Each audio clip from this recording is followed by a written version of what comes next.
In 1996, Jasmine Crockett uncovered two passports with one face, and one of them belonged to Melania Trump. Behind the walls of Congress, secrets buried for 23 years collided with a name used 12 times to cross American borders. The chamber shook with fury, betrayal, and a revelation that could shatter the White House itself. But what truth is so explosive it could rewrite America's history in a single night? Stay with us. This is a story worth every second of your time. The room was dead silent when Jasmine Crockett entered. No smiles, no greetings. Just a slow, deliberate walk to the center of the chamber, her black case gripped tight in one hand like a weapon. Her heels hit the marble floor with a steady, commanding rhythm. She stopped at the committee table, looked each member in the eye, and said flatly, "I request this session be sealed. No cameras, no staff, just us." Her voice didn't rise. It didn't need to. A few nervous glances exchanged, then a nod from the chairman. Doors locked, lights dimmed, phones confiscated. The room transformed from a hearing into a battlefield. Moments later, Melania Trump stepped in like she owned the air around her. White silk coat, high heels, hair flawless. Her stare was sharp, icy, almost bored. She didn't sit. She just stood there, lips curled, then dropped her purse with a loud thud and sneered, "I came to end this little performance." The tone was pure venom. Jasmine said nothing. She unlocked the case with a single click and pulled out two crisp documents. She walked to the center and held them up without ceremony. One passport from Slovenia, the other from Croatia. Two names, one face. "This," she said coldly, "is Melania Knavs, issued in 1998. Then she flipped to the second. "And this, Maria Velovic, Croatia, issued in 1996. Same birth date, same photograph, same woman." Melania leaned forward, stared at the papers, then let out a sharp, cruel laugh. She threw her head back and said loudly, "This is your evidence? Please, I'm not responsible if some black woman can't tell one European face from another." The words hit the walls like a slap. The room froze. Even the chairman turned pale. Jasmine didn't blink. She didn't breathe. She just stared back, silent, still, unshaken. Her eyes locked on Melania like a sniper lining up the shot. The war had just begun. The air hadn't moved since Jasmine dropped the passports, and yet somehow the room grew colder. No one dared speak, not after what Melania had said. But Jasmine didn't come here to react. She came to dismantle.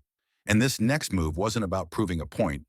It was about ripping the foundation out from under Melania's carefully constructed life. She reached slowly into her black case again, the lock clicking with a sharp metallic snap. This time she pulled out a faded but preserved government document, encased in a protective sleeve. She placed it down in front of her, like a chess master setting a piece. "Visa application," she said, her voice low, unwavering. "Year 1995. Submitted at the United States Embassy in Zagreb, Croatia. Name Maria Velovic." A murmur swept through the room, soft but unmistakable. Jasmine didn't stop. She turned the document to face the committee, pointing directly at the bottom. "Here, handwritten signature, on file, verified." Then she reached back into her case and removed a second sheet, clean, modern, enlarged in high resolution. "And this," she continued, "is the most recent signature provided by Melania Trump on a federally required financial disclosure form." She didn't need to say it. The resemblance was obvious. She stepped back without fanfare. That's when the expert entered. Dr. Harold Raines, forensic handwriting analyst, approached the projector screen with calm precision. He pulled up a side-by-side comparison. Two signatures decades apart, but every loop, every tilt, every pressure point matched like mirror images. He cleared his throat, adjusted his glasses, and spoke with clinical authority. Using biometric pattern recognition, including stroke direction, ink, pressure, and slope dynamics, the probability of these two signatures being from the same individual is calculated at 99.98%. He turned to face the committee. "Statistically indistinguishable." There was a beat. Then Melania exploded. She slammed both palms on the table and stood up so fast her chair nearly tipped. You think every signature from Eastern Europe looks the same? She shouted, her voice thick with fury and desperation. Her accent snapped harder now, raw, uncontrolled. Are you that stupid? Can you even read our language? Her eyes darted wildly, first at Jasmine, then at the expert, then at the stunned committee. That's your expert proof? Squiggly lines? The words didn't fall. They shattered. One aide dropped his pen. Another turned his face away in visible discomfort. But Jasmine remained utterly still. She didn't flinch. She didn't even look at Melania. Instead, she calmly retrieved a new document from a sealed folder labeled Department of Homeland Security. Internal use only. The tab was red, the seal unbroken, until now. Jasmine peeled it back with clinical care and opened to a specific page she had already bookmarked. Her finger tapped the page once, twice, and then she spoke. This is a report from the Immigration and Customs Enforcement Division, she began. Filed June 20th, 1996. Subject name, Maria Velovich. Incident, detained upon entry at John F. Kennedy International Airport. Initial cause, passport flagged as suspicious. Origin and birth date mismatched with prior entry logs. Held under identity fraud protocols for 12 hours. Melania's eyes narrowed, but her lips stayed shut this time. Jasmine went on. The report continues. No formal charges filed. No follow-up investigation initiated. Why? She leaned closer and read it verbatim. Subject released after direct phone call from Washington, D.C., requesting immediate clearance. Secondary note, record purge ordered. No further documentation to remain in Immigration and Customs Enforcement System. The room didn't gasp. It held its breath. Jasmine slowly drew a red pen from her pocket and circled a single line on the document, then lifted the paper for all to see. Her voice lowered, but it cut even deeper. Released without charges. Record purge requested. It echoed louder than a shout. And then came the question, not from Jasmine, not from the expert, not even from the chairman. It came from an older congressman seated near the far end of the table, his voice barely above a whisper, but heavy with implication. Who had that kind of power? Back in 1996. He didn't look at Jasmine. He didn't look at the signature. He looked straight at Melania, and for the first time since she walked in, she looked afraid. The silence after the Immigration and Customs Enforcement report hadn't lifted, until Jasmine leaned forward, her voice calm but sharpened like a blade. You want to talk about where Maria Velovich went after that mysterious release? She didn't wait for anyone to answer. Then let's talk about where she went and who opened the door for her. She turned, picked up a small remote, and pointed it toward the far wall. A screen blinked to life, grainy black and white security footage from 1996. Static danced across the image as timestamp numbers ticked in the corner. August 5th, 1996. Trump Tower, floor 21. The camera angle looked down the hallway of a private elevator landing. Then the figure appeared. Slender frame, dark sunglasses, long hair tied back beneath a scarf. Jasmine froze the image and walked slowly toward the screen. This, she said, her voice steady, is Maria Velovich. Recorded entering and exiting the 21st floor of Trump Tower on 17 different occasions. Over the course of 23 days, she tapped the screen. Always alone, always let in, never signed out. Her words echoed like a countdown ticking towards zero. No one moved. The screen flickered again as Jasmine pulled up another slide. Still from the same building. This time it was a scanned affidavit, stamped and notarized with a signature at the bottom. Gerald Lang, front desk concierge.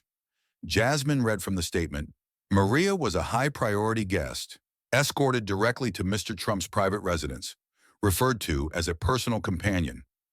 She let the last words hang, untouched. A beat passed. Then a violent sound shattered the tension. Melania stood up so fast her chair slammed into the wall behind her. Both hands crashed down on the table like a gavel. Her voice, once icy, now molten, roared across the chamber. You're inventing some sleazy affair just to smear me? You're disgusting. Her breathing was sharp, chest heaving. You are the kind of woman who fails at life and blames women who are more beautiful than her. You're pathetic. Her words dripped contempt, every syllable designed to wound.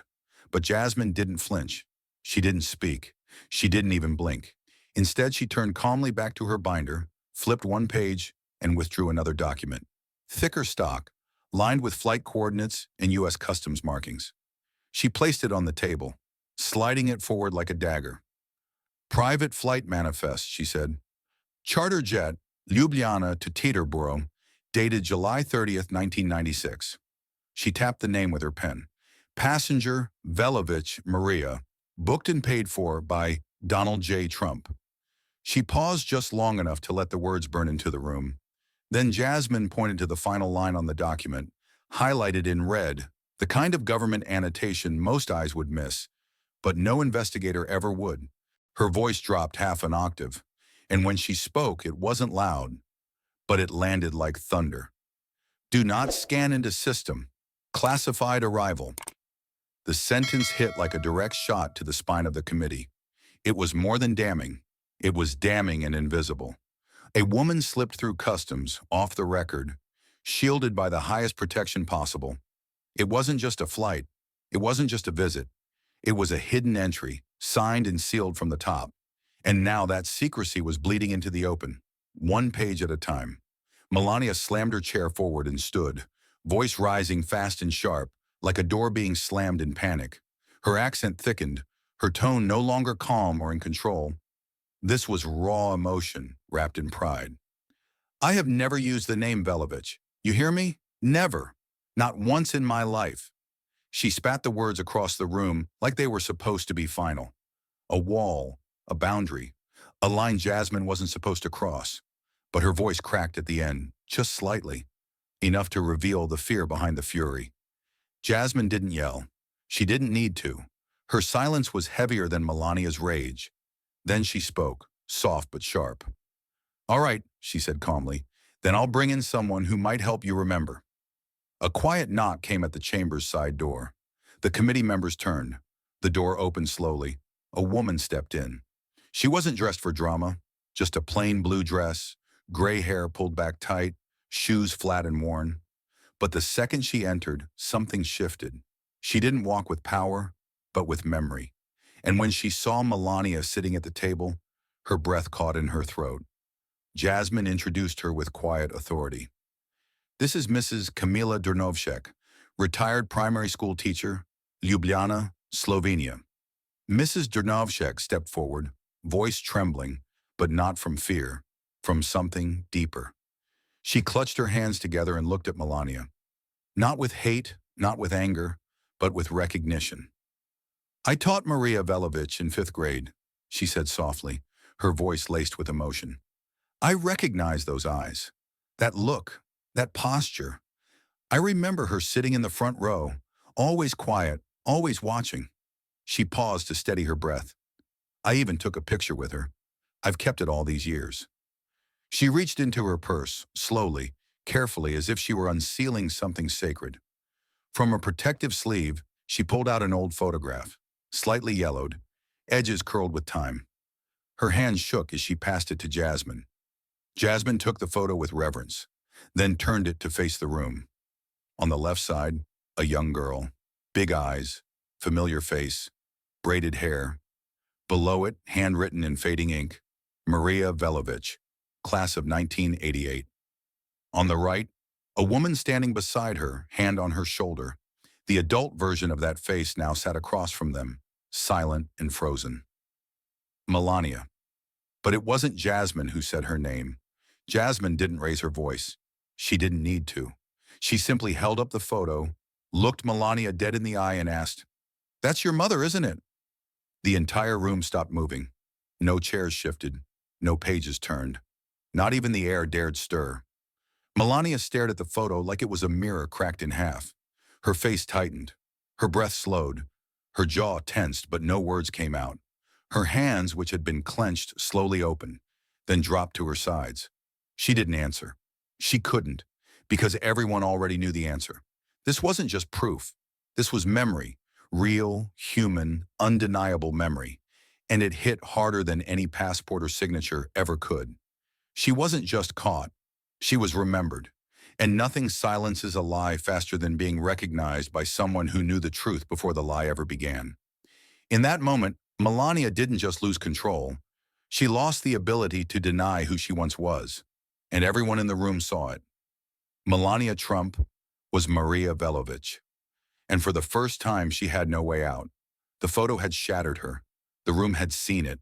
The tremble in her fingers, the lockjaw silence, the unraveling. But pride doesn't bleed easily. And when cornered, it doesn't retreat. It attacks. Melania slowly straightened her back. Her fingers curled against the polished surface of the table, as if holding herself upright through sheer force of will. The air in the room had shifted. No longer desperate, no longer defensive. Now it was controlled, laced with something darker. Contempt. Her voice came out slow, deliberate, each word heavy with spite. And if I am Maria, so what? She paused just long enough to sharpen the edge. You want to drag me out of the White House over a name? Then she tilted her chin, her tone now rising into a quiet sneer. What name do you have that lets you decide who's legitimate? It was venom. Calculated, personal, and cruel. The kind of blow meant to shift focus, to drag Jasmine into a place of emotion. But it didn't work. Jasmine didn't blink.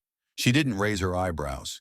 She didn't let even a flicker of reaction touch her face. Her response was cold, measured, surgical. I don't chase names, she said, staring straight ahead. I trace identity. And then she moved. From her binder, she pulled out a slender, embossed folder. At the top, Ministry of Foreign Affairs, Republic of Slovenia. She placed it gently in the center of the table. One tap. Then she opened to the final page. A scanned document bearing the Slovenian government seal, passport number, photo ID, and full legal name. Jasmine didn't dramatize it. She just let the truth speak. This, she said evenly, is a passport renewal, issued in 2019, under the name Melania Knafs. Her voice didn't need to rise. The words were loud enough. She wasn't just Maria Velovich once. She was still Melania Knafs, during her time as First Lady of the United States. The implication wasn't just damning, it was historical. She stood beside the president, Jasmine continued, represented this nation in foreign affairs, appeared on global stages, and all the while, she maintained a second identity in a foreign government system. Melania didn't speak. Her knuckles had gone white against the table. But Jasmine wasn't done. She reached again into the file, this time retrieving a document sealed with a tricolor ribbon, white, blue, and gold. Across the top, in block lettering, confidential, European Diplomatic Exchange Authorization. She held it in both hands and spoke directly to the chairman now. This is a classified travel approval, she said, granted to a diplomatic passport holder from Slovenia. Name, Melania Knafs.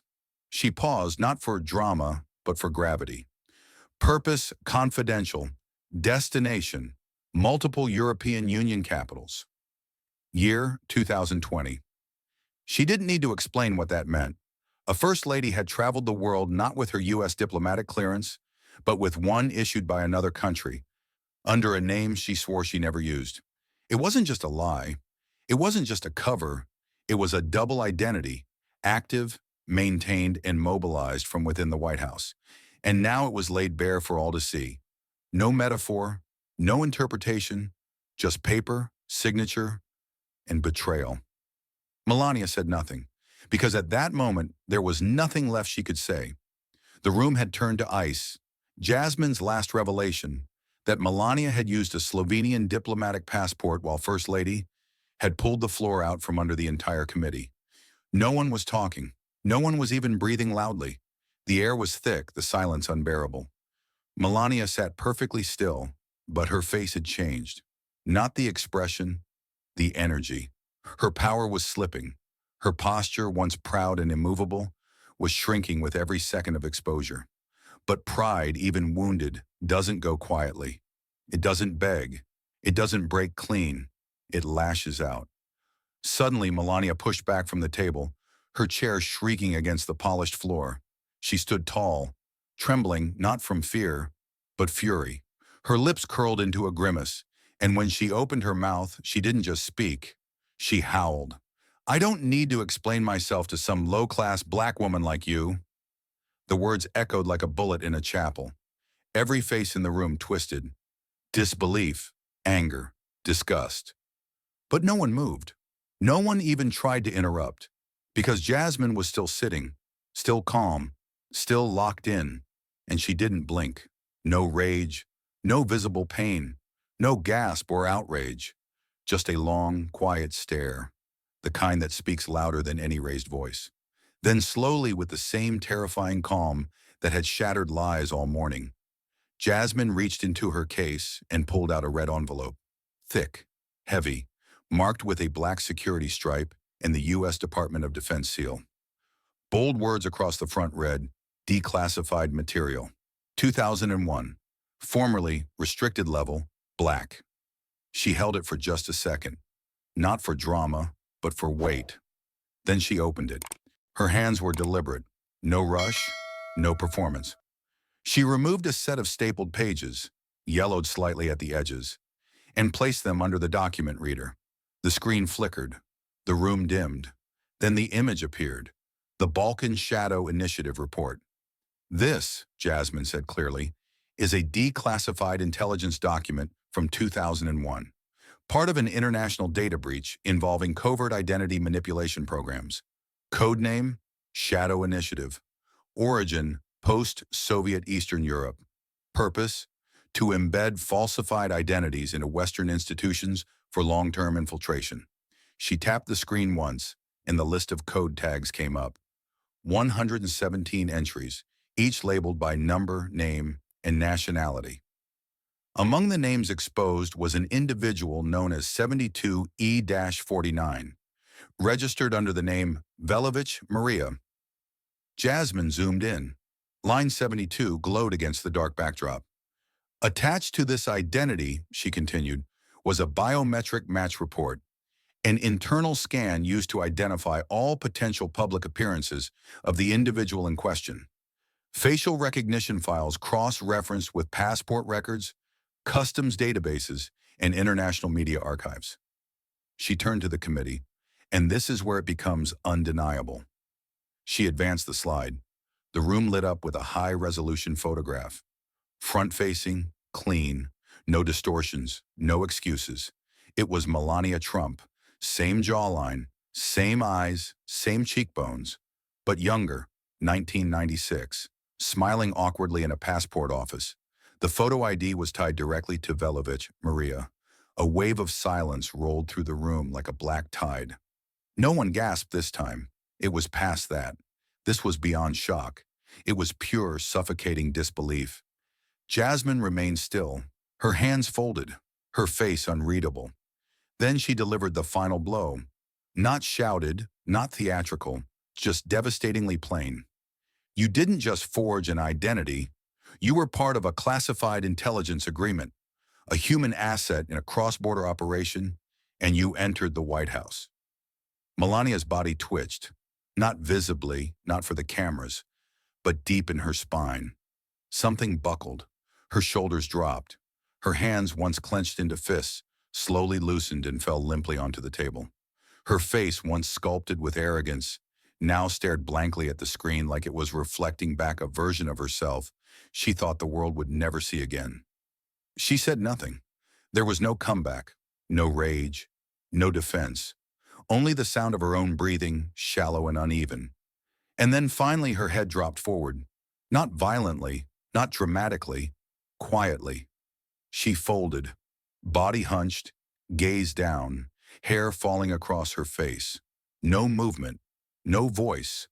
The woman who had, minutes ago, shouted racial slurs and hurled insults like daggers was now silent, collapsed not by force, but by truth. The lies she had armed herself with, the vanity, the arrogance, the deflections, the personal attacks, all of it evaporated under the weight of what Jasmine had just placed on the table. This wasn't about a forged visa anymore. It wasn't about a name. It wasn't even about politics. It was about something far more dangerous. A spy with a false identity walking the halls of American power, holding the hand of the president. Jasmine didn't look smug. She didn't gloat. There was no triumph in her eyes, only resolve. Because this wasn't revenge, this was history, and history had just been rewritten. One document, one name, and one photo at a time. The room didn't applaud. The committee didn't speak. No one needed to, because Melania Trump, once untouchable, once untouchably proud, had just lowered her head, not in shame, but in surrender. The silence that followed Jasmine's revelation wasn't peace. It was the sound of something cracking at the center of American power. People didn't breathe. They held it. Across the Capitol, corridors once filled with ego and certainty now echoed with hurried steps and low whispers. No headlines had dropped, no cameras had rolled, and yet everyone in government seemed to already know. Something had detonated. Jasmine hadn't just exposed a woman, she'd shattered the myth of immunity wrapped in pearls and designer silence. The First Lady was no longer a symbol of grace. She was now the face of a covert operation. By noon, a classified emergency session of Congress was summoned.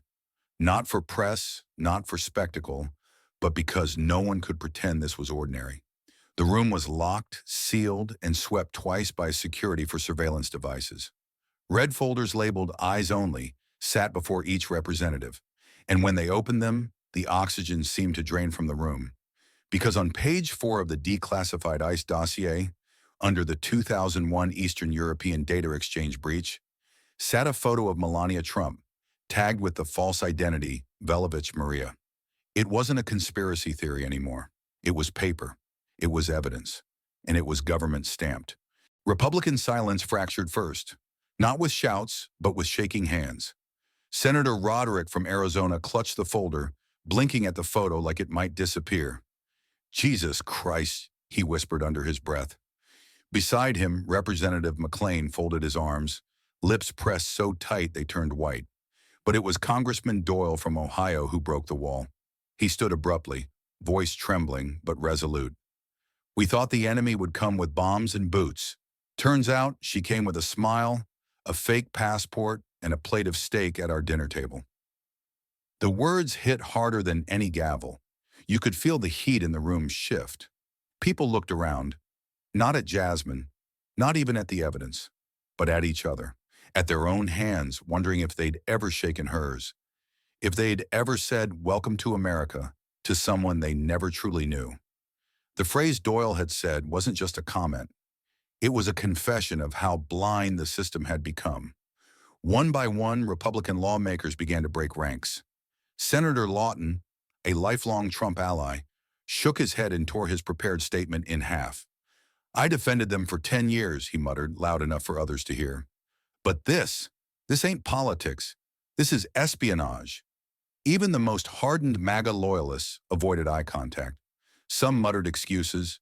Others just stared down at the folder like it might bite. The red wave was turning, not blue but bitter. And then Jasmine stood. No theatrics, no raised voice, just the quiet authority of someone who had already won. Her voice cut through the tension like a razor wrapped in calm. "I am formally requesting that the Department of Homeland Security initiate a full-scale investigation into Melania Trump's visa history, international travel logs, and financial records. I am also calling for the immediate freezing of all assets under her name, domestic and international, until this committee completes a national security review." The words didn't echo, they stabbed. Every syllable hit like a verdict. No one interrupted, no one dared. Even those who had once insulted Jasmine stayed silent, realizing they were no longer the ones writing history. They were watching it. She took a breath, then continued, this time slower, colder. "If this country has spent decades surveilling innocent citizens in the name of safety, then surely we can hold accountable the woman who walked unchecked into the highest office in the land under a false name." It wasn't a suggestion, it was a demand dressed as logic, and it left the room no space to argue. Some members nodded solemnly. Others looked away, ashamed. But not a single person spoke in defense of Melania. The narrative had flipped. The silence they once weaponized against truth was now the silence wrapping around their own complicity. Jasmine's motion was submitted without protest. A formal document now, a piece of law in motion. She didn't grandstand, didn't linger. She slid the file across the table, gathered her notes, and walked out of the chamber, heels clicking with the calm of a woman who didn't need applause to know she'd just burned a system down. Behind her, the air was still heavy. No one spoke for a long while, but from the corner of the room, one aide whispered a line that would later go viral. This isn't about Melania anymore. It's about how many doors we left open for the wrong people, and how many locks we put on the right ones. And so, as the gavel finally fell, Congress didn't just agree to the motion, they stared at a truth too big to unsee. America hadn't been infiltrated from the outside. It had been courted, embraced, and escorted into the East Wing. The echoes from Jasmine's demand to freeze Melania's assets had barely settled when the chamber was struck by another seismic wave. This wasn't speculation. This wasn't political theater. This was something darker, sharper, a quiet betrayal unfolding in broad daylight. The kind that doesn't come with smoke, but with forged documents, alternate names, and silent doors flung wide open. One by one, new witnesses emerged, but these weren't fringe theorists or disgruntled aides. These were bank directors, notaries, government contractors, people with credentials, with risk, and now with stories. They didn't come to smear. They came to survive. Each of them had held a puzzle piece in isolation for years, but Jasmine had connected them, like wires waiting for a charge. And when the testimonies began to line up, it was clear. This wasn't a scandal. It was a system. First, a real estate broker came forward, trembling but defiant. He laid a contract on the table, dated 2010, linked to a $14 million commercial lot in Miami, signed by someone named Marta Veselova. The signature was smooth, elegant, and hauntingly familiar. Jasmine passed it around. Next came a man from Prague, a defense industry middleman, who testified that the same alias had appeared on guest lists for corporate receptions hosted by Raytheon and Lockheed Martin. This wasn't some cheap disguise for hotel bookings. These were events involving classified briefings, pre-clearance by Pentagon liaisons, and Marta had been on the approved list more than once. The evidence was overwhelming. Photos, signatures, timestamps. Everything screamed that someone had walked through America's most secure doors under a name that didn't exist, and no one had stopped her. The same woman, the same eyes, the same posture. Just a different name, again and again. Then the most chilling witness of the day took the floor. A senior banking executive from Apex National Bank, silver-haired, dignified, but clearly rattled, stood under oath. He was once the vice president of risk management, until the risk became him. Melania wasn't just another high-profile client, he began, eyes scanning the stunned committee. She wasn't even in our system under her legal name. Every flagged transaction, every compliance review, every oversight protocol, she was exempt. Not once, not twice, every time. A sharp breath rippled through the hearing. No one blinked. It was the kind of statement that strips the paint off walls.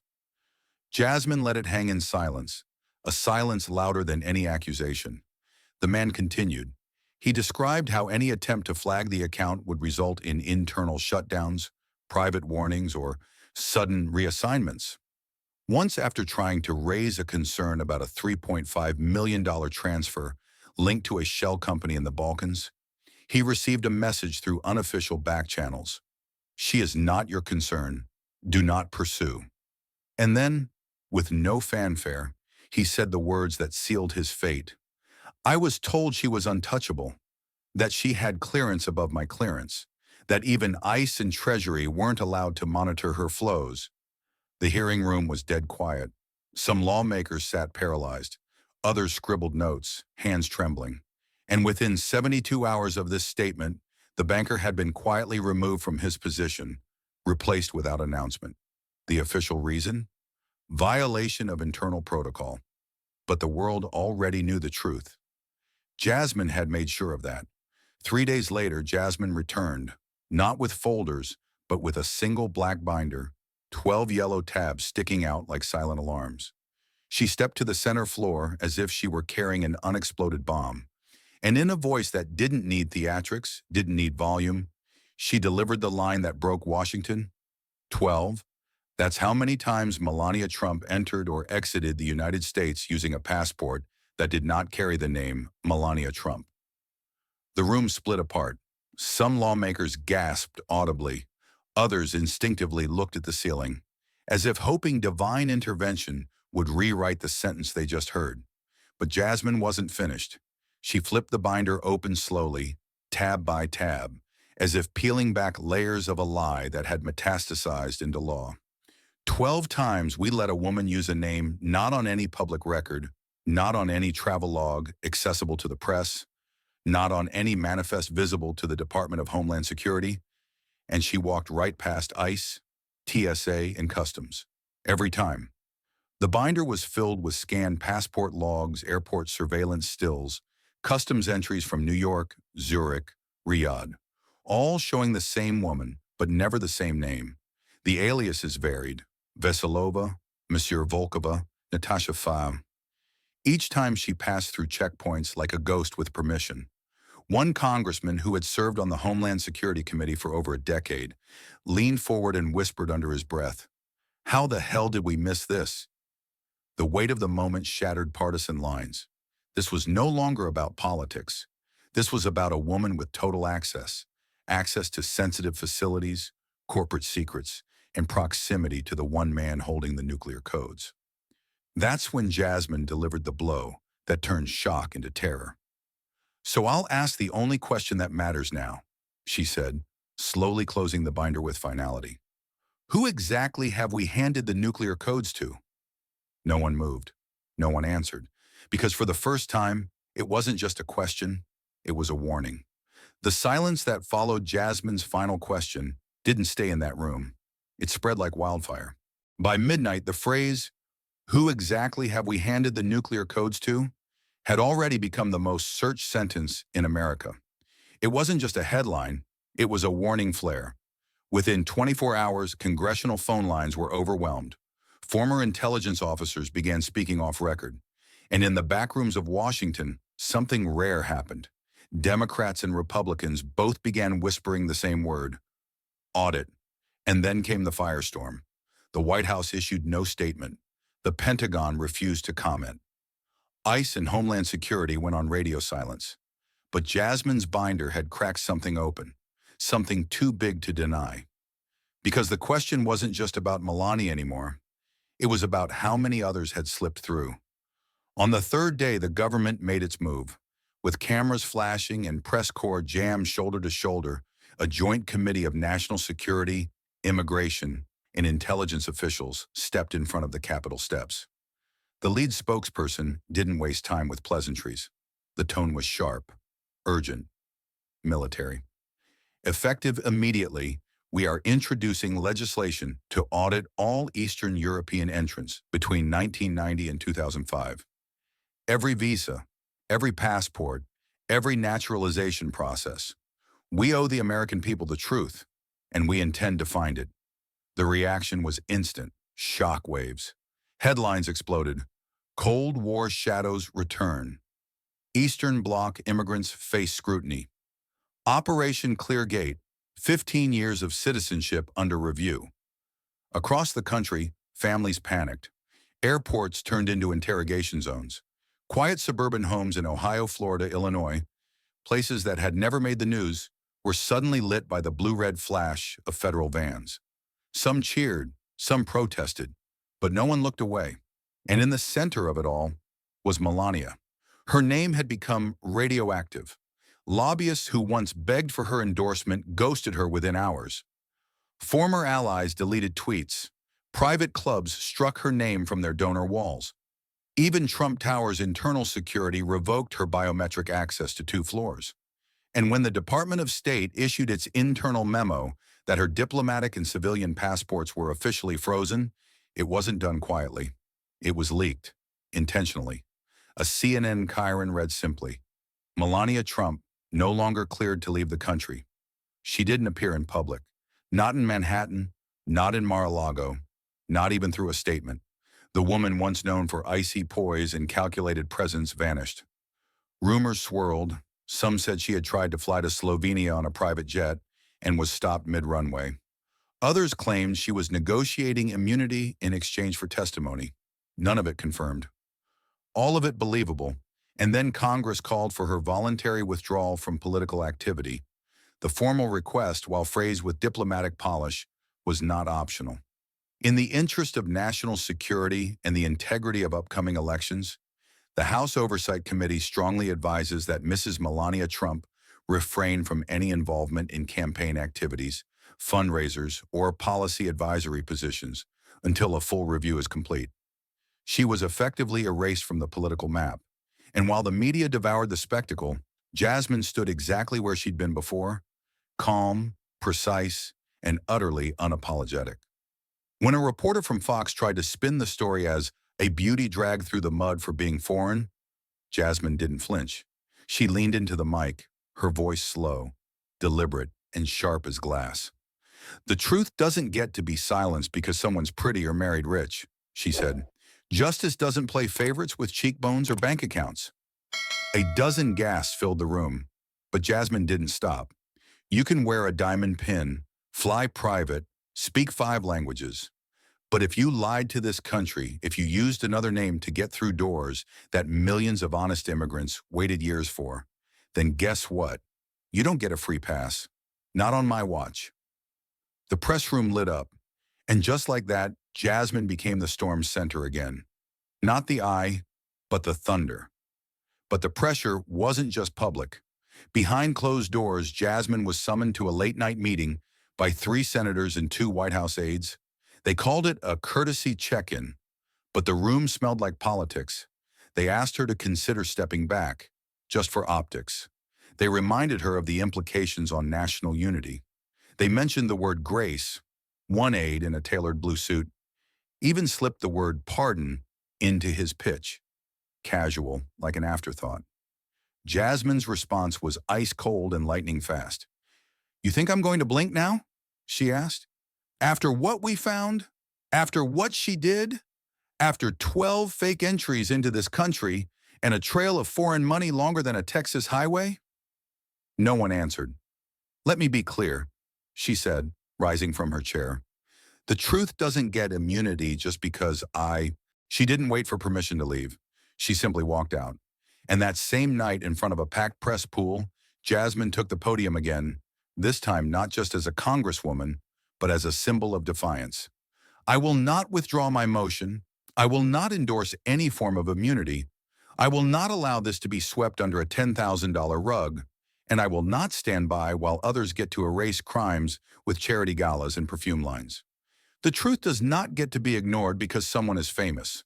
The law doesn't bow to designers or last names. And I didn't swear an oath to protect anyone's fantasy of America. I swore to protect America." The crowd erupted, not in applause, but in something more rare: respect. That was the moment the tide turned. Public polls shifted overnight. Voters who once rolled their eyes at another immigration hearing now demanded full transparency. Former Melania supporters began asking questions they had never considered, and a movement began forming, online, in community halls, in coffee shops across America. One that said, "If even the First Lady can cheat the system, what else have we let slide?" Jasmine wasn't hunting fame. She was cracking open a vault that had stayed sealed for too long. And no matter how many rooms tried to lock her out, she kept walking through. The chamber had grown colder with every passing minute. Hours of testimony, reams of documents, 12 binders of evidence. And yet no revelation had landed as hard as the one Jasmine was about to deliver. The lawmakers sitting before her were no longer shuffling papers or exchanging whispers. Their bodies leaned forward ever so slightly, shoulders tense, jaws set. It was the posture of people waiting for something they already feared to hear. The air was heavy, not with noise, but with the absence of it. Even the faint hum of fluorescent lights seemed to dim. Some compared it later to the quiet that follows a car crash, where everyone holds their breath, waiting to see who survived. And Jasmine Crockett, standing steady at the center of it all, was no longer just a congresswoman. She was the voice of the wound itself. Her hand rested lightly on the podium, her eyes locked on the chamber in front of her. No theatrics, no grand gestures, just the calm intensity of a surgeon about to make the final incision. She inhaled once, slowly, and then her voice carried across the room. "Citizenship is not a piece of paper," she began. The words were simple, but the way she spoke them, the cadence, the gravity, transformed them into something more. You could feel people blink slower, hear pens stop scratching against notepads. The chamber was paralyzed. She didn't pause for applause. She didn't need to. It is a pledge, a vow, a living contract between a person and a nation. It is the act of saying, "I am here not just to take, but to stand, to protect, to uphold." It is not a souvenir to be purchased, not a costume to be worn when it suits the season. The rhythm of her voice rose like a tide, steady and unstoppable. She wasn't raising her volume. She was raising the weight. Each word struck harder than the last until her conclusion landed with devastating clarity. And when someone enters the White House under a false identity, then our democracy has already been breached. The chamber didn't just fall silent. It collapsed into silence, a void, a crushing absence of sound. Reporters lowered their cameras mid-click. Stenographers paused mid-keystroke. Even the seasoned lawmakers, many of them hardened by decades of hearings, trials, and scandals, sat frozen. They weren't just hearing her. They were feeling the ground shift beneath their seats. One senator later admitted, "I didn't even breathe, because I knew if I did, I'd miss history." Jasmine let the silence hang, like a storm cloud suspended over the chamber. She could have stopped there. She could have walked away, leaving her words to echo forever. But she didn't. She leaned in deeper. Her eyes scanned the room, sweeping across the faces of those who had defended Melania, excused her, rationalized her. There was no hatred in her gaze, just unflinching resolve. We are not talking about a clerical error. We are not talking about some paperwork lost in a drawer. We are talking about a human being who lied their way into the most sacred house of this republic, who stood beside a president who sat in rooms where the fate of nations was debated, and who did all of this while concealing her true name. Gasps rippled faintly, but no one dared break the silence further. Some senators shifted in their seats, uncomfortable, but they didn't look away. They couldn't. Jasmine's words were too sharp, too exacting to ignore. She pressed forward, each sentence a blow delivered with surgical precision. This is not about beauty. This is not about money. This is not about status. This is about betrayal. And when betrayal walks freely into our White House, we don't just have a scandal, we have an invasion. For the first time in the hearing, a few heads bowed, not out of prayer, but out of shame. And then Jasmine struck the line that would be carved into history. If we allow a fake name to represent America, then what chance does a real citizen have to stand and be heard? The chamber seemed to tilt. That sentence didn't just accuse Melania, it accused the system, the lawmakers, the country itself. It was no longer about her, it was about them. About every honest immigrant who had waited years in line, every American who had sworn allegiance in good faith, every soldier who had died defending the integrity of a flag now mocked by deceit. The words reverberated in the bones of everyone present. Reporters scribbled furiously, knowing they just witnessed the line that would dominate front pages for decades. Some lawmakers pressed their lips together, fighting back the instinct to argue, because even if they had words, they had no defense. Not against this. Not against truth laid bare. The silence grew heavier. A pen rolled off a desk, clattering onto the marble floor. The sound echoed far louder than it should have, like a gunshot in the stillness. No one bent to pick it up. The truth was still settling, like smoke after an explosion. Jasmine stood tall, unflinching. She didn't gloat. She didn't smile. She had no interest in theatrics. Her presence wasn't about victory. It was about gravity. She wasn't trying to win applause. She was trying to remind them of something deeper. That democracy is not indestructible. That it lives or dies by the honesty of those who stand within its halls. She let her words linger, staring down at the men and women who had chosen silence too many times. We cannot pretend this didn't happen. We cannot erase the truth because it is inconvenient. And we cannot hand out forgiveness like party favors at a gala. Not here, not now, Not after this. Her hand brushed lightly over the podium, a gesture not of exhaustion, but of grounding herself. The weight of what she had carried into this room was enormous, but she bore it without faltering. Lawmakers shifted. The press corps inhaled. The entire country, watching live on screens and phones, felt the tremor of the moment. A single question hung in the air, unspoken but undeniable. What happens to a democracy that lets a lie sit at its head table? Jasmine had already answered it. The question that now echoed in every ear, in every home, across every street of America, was the one she had left dangling like a blade over their heads. If we allow a fake name to represent this nation, then what hope does a real citizen have to stand up? No answer came, because the answer was terrifying. The silence swallowed everything, and history had just been rewritten in real time. The silence in the chamber was absolute, but silence is never the end. It is the moment before the echo. And as Jasmine's last words settled like ash across the marble floors of Congress, something heavier than scandal began to stir. It wasn't about Melania anymore. It wasn't even about the names, the passports, the red folders. What lingered was the wound, and what mattered now was the lesson that wound carried. Because the truth, once spoken, demands more than applause. It demands reflection. And Jasmine knew it. She had not come just to expose a single woman. She had come to force a nation to face itself. That was why she straightened her shoulders, leaned once more into the microphone, and spoke not to the politicians before her, but to the people watching across living rooms, bars, schools, and military bases. If this story means anything, it is this. Democracy dies not when bombs fall, but when lies sit quietly at our dinner table.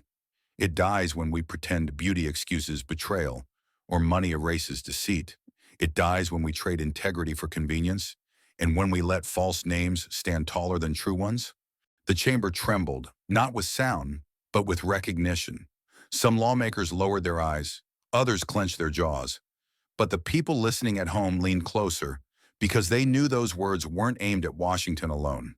They were aimed at every citizen who had looked away from truth, every voter who had shrugged at corruption, every voice that had chosen silence because it was easier than courage. Jasmine's tone sharpened. Citizenship is not a privilege handed out like a party favor. It is not a ticket you punch or a game you play until you win. It is a promise. And if promises can be broken without consequence, then what are we? Who are we? Are we Americans or just spectators in our own house? Her voice cracked like thunder across the chamber, forcing even her enemies to listen. For a moment, it felt less like a congressional hearing and more like a battlefield. But the war wasn't against tanks or armies. It was against complacency. It was against the belief that democracy could survive while citizens slept. And Jasmine, with the weight of evidence behind her and the gaze of millions upon her, was refusing to let anyone sleep again. Do not mistake this for a story about one woman, she continued. This is a mirror held up to us all. Every forged paper she carried, every false step she took, every door she entered under a borrowed name, that only happened because we let it. We ignored. We excused. We believed what was convenient instead of demanding what was true. Her words had the sting of accusation, but also the fire of truth. A few senators shifted uneasily, sweat beading on brows. They weren't guilty of forging documents, but they were guilty of something else, apathy, the kind that lets corruption fester until it wears pearls and waves from a balcony. And Jasmine had just stripped that apathy bare. Outside the Capitol, crowds were already forming. Some held flags, some held protest signs, but all of them held the same expression, a mix of anger, shame, and determination. People weren't just hearing Jasmine's words. They were absorbing them like a wound that finally bled into the open. And in the streets, the lesson began to spread. Democracy is not a spectator sport. It is a vow renewed every day by those willing to fight for it. Jasmine pressed her hand against the podium again, steady and unwavering. You cannot buy your way into loyalty. You cannot charm your way into integrity. You cannot disguise yourself forever, because truth has a way of ripping through silk and shadow alike. That is the lesson of this moment. Not that Melania lied, but that we believed her. That we chose comfort over vigilance? The words bit into the chamber like steel teeth. A congressman whispered to his colleague, "She's not just prosecuting Melania, she's prosecuting us." And it was true. This was bigger than one scandal, bigger than one name. It was a trial of the entire system, and Jasmine was the one cross-examining the soul of the nation. She went further. For too long, we've treated truth like an inconvenience. We've let the powerful decide what we should remember and what we should forget. But democracy cannot survive forgetfulness. It demands memory. It demands honesty. And it demands that every citizen, no matter their title, is held to the same oath. Her eyes blazed as she looked across the chamber, daring anyone to contradict her. Somewhere a senator muttered, "She's burning the whole house down." But Jasmine wasn't burning it. She was rebuilding it, brick by brick, oath by oath, word by word. Her fire wasn't destruction, it was purification. And the crowd beyond the marble walls knew it. They cheered not for vengeance, but for clarity, for justice, for the rare feeling that someone in power was finally speaking not to their fears, but to their conscience. Then came the line that would echo not just through headlines, but through history classes yet to come. If we allow a false name to sit in the White House, then every true citizen has already been silenced. If lies can represent this nation, then truth has no seat left at the table. The chamber shivered. It wasn't just rhetoric, it was revelation.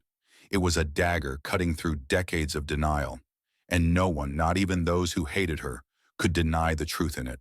Outside, the chants grew louder. Protesters shouted, "Truth is not for sale! Truth is not for sale!" The echo carried down Pennsylvania Avenue, through the streets of Washington, and into the homes of millions. Jasmine had lit a fire no spin room could extinguish, and yet her tone shifted one final time. Not rage, but resolve. We will not fix this in a day.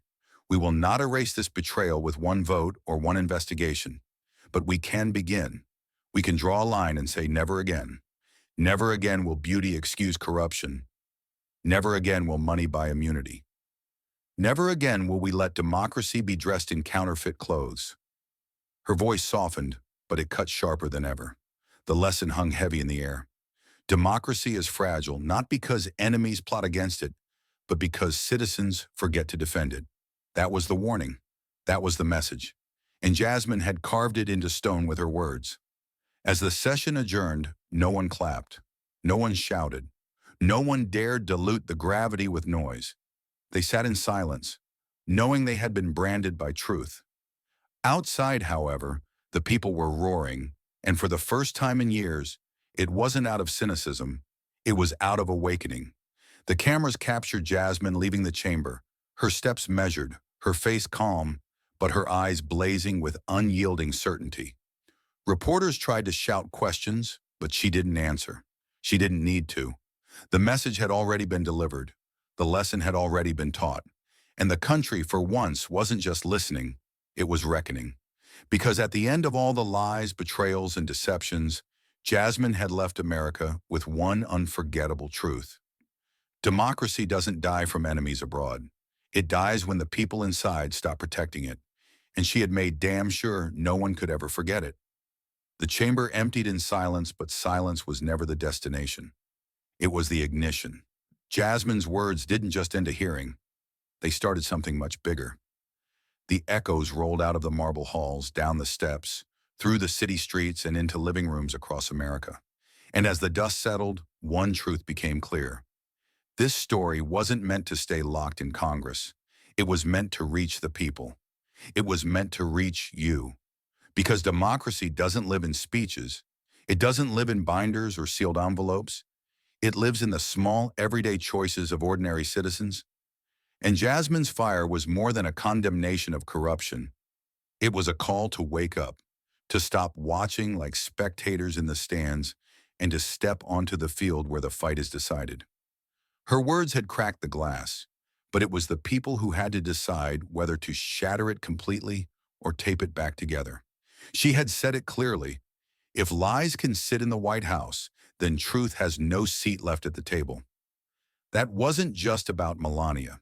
That was about every place where dishonesty goes unchallenged, every office where corruption is brushed aside, every neighborhood where silence is chosen because speaking up feels too costly.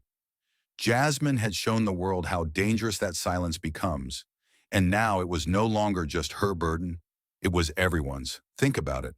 How many times do people bite their tongue when they see something wrong because it's easier to look away? How many times do they excuse dishonesty because that's just how the world works? Jasmine's fight was proof that every time a lie is allowed to stand, it grows roots. And when those roots stretch far enough, they don't just poison the soil, they take the whole house down with them. She wanted people to see the parallel. If a fake name could breach the White House, then what about the lies that breach schools, businesses, city halls? What about the contracts signed under the table, the favors traded in shadows, the small betrayals we justify as business as usual? Her warning wasn't about one woman, it was about a culture, and she was demanding that culture end. The call to action was raw, urgent, unmissable. Do not wait for heroes in Congress. Do not wait for someone else to speak for you. Democracy is not protected by titles. It is protected by people who refuse to be silent. Imagine those words blasting through television sets, phones, radios. They weren't crafted for applause. They were forged to pierce complacency. Jasmine wasn't asking for admiration. She was demanding movement. She was telling every American that the fight for truth wasn't happening behind closed doors. It was happening in their neighborhoods, their schools, their votes, their voices. This wasn't the soft music of unity. This was the hard drumbeat of responsibility. Jasmine's voice carried like a siren. You want to know how to keep democracy alive? Stop letting lies pass in your presence. Stop excusing what you know is wrong. Stop selling your voice for the comfort of silence. Speak, stand, vote, demand the truth. Every single time. And the message hit. People who had watched politics like it was a distant circus suddenly realized they were standing in the ring. Workers in factories replayed her speech on cracked iPhones. Teachers quoted her lines in classrooms. Veterans nodded silently in front of televisions, their eyes wet with something they hadn't felt in years. Recognition.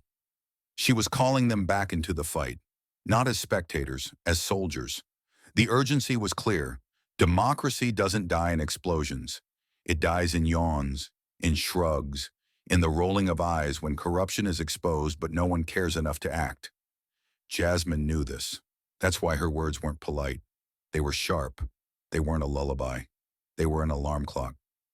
Do not tell me you love this country if you stay silent when truth is trampled, she thundered. Do not wave a flag while ignoring the rod at its base. Love is not passive. Love is work. Love is sacrifice. If you love democracy, prove it. The people outside the Capitol roared when they heard it. But Jasmine wasn't speaking just to them. She was speaking to everyone who thought their voice was too small, their vote too insignificant, their courage too fragile. She was tearing that lie apart. Because if one fake name could breach the White House, then one real voice could protect it. That was her gospel. Her words turned from warning into instruction. She painted a vision not of fear, but of power. You want to stop the next breach? Start in your town halls. Start in your school boards. Start in your workplaces. Stop letting corruption pass unchecked. Demand accountability in the small rooms so it never grows strong enough to reach the big ones. And the message spread like fire in dry brush. Churches turned her quotes into Sunday sermons. Unions pinned her words onto bulletin boards. College students painted her lines across campus walls. Everywhere the refrain grew louder. The truth has no seat if lies are allowed to stay. But Jasmine didn't let it rest in slogans. She pushed for action. It starts with the ballot, she said. It starts with the questions you ask your leaders, the pressure you put on them, the demands you never stop making. Do not surrender your voice for convenience. Do not trade your conscience for comfort. You are the firewall. You are the line. And if you don't hold it, no one will. The power of her words was that they weren't abstract. They were direct, personal, unavoidable. She wasn't telling people what others should do. She was telling them what they must do. She was telling them the story wasn't finished until they decided how it ended. Every lie you excuse makes the next betrayal easier. Every silence you choose makes the next breach deeper. Every time you look away, you are opening the gate. And when the gate is open, don't act surprised when enemies walk in. The hearing might have ended, but Jasmine's speech didn't fade. It grew. It took root. Across America, people began asking themselves hard questions. Was I silent when I should have spoken? Did I let convenience outweigh conscience? Have I been watching democracy like a movie instead of defending it like a home? These weren't easy questions, but they were necessary. And Jasmine had forced the nation to face them. Her closing call rang like the crack of a rifle. This is not about her anymore. This is about us. And the lesson is simple. Democracy only belongs to those willing to fight for it. If you are silent, you surrender it. If you are loud, you protect it. And if you love it, you will never ever let lies wear its crown again. The chamber was gone. The evidence folders were gone. Melania's silence was gone. What remained was the fire Jasmine had lit, a fire meant to spread. Not chaos, not destruction, but vigilance. Because the moral of the story was not just that deception can infiltrate power. It was that truth can defeat it, if enough people choose to carry the fight. And now the fight was in the people's hands. Thank you for watching until this moment and for standing with us on this journey for justice. Your support means everything. Like, subscribe, and turn on notifications so you never miss what's next. And we'd love to hear your thoughts. Leave a comment below and let us know what moved you most in this story. Together, our voices make a difference.